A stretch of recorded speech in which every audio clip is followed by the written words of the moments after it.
Welcome back to the China Law 101 video series. I'm your host, Edgar Choi from Law in a Minute.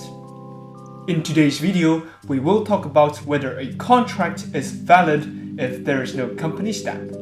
In the world of business, it is common for contracts to require both signatures and seals for validity. While some may perceive this requirement as a mere formality, it holds immense significance. Signatures represent the agreement and intent of the parties involved, while seals symbolize the official endorsement of the company. Together, they create a binding document that ensures the enforceability of contractual terms. However, what happens when the seals and signatures do not match? To understand the implications, we must examine two scenarios. Contracts with the company seal affixed and contracts without the company seal but signed by the legal representative or authorized representative. In the case of contracts with the company seal affixed, the seal serves as the tangible representation of the company's intent. Surprisingly, even if the parties agreed that both signatures and seals are necessary for validity, contracts with only the seal and no signatures are still recognized as valid in practice.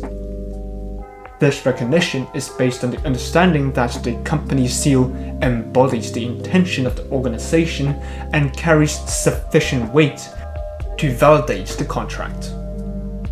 Now, let us turn our attention to contracts without the company seal, but signed by the legal representative or authorized representative.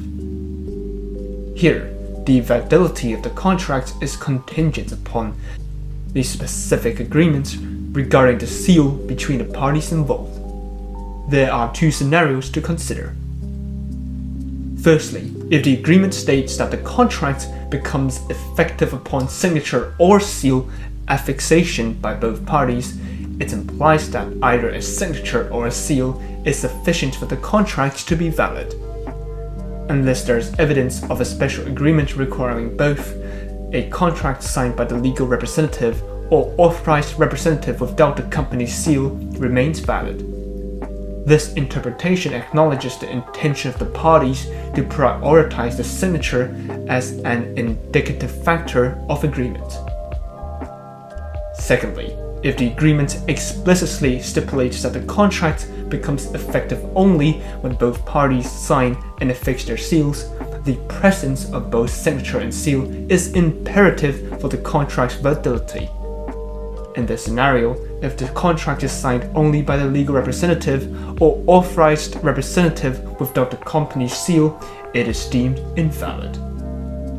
This requirement emphasizes the significance of the company seal as a formal act of endorsement.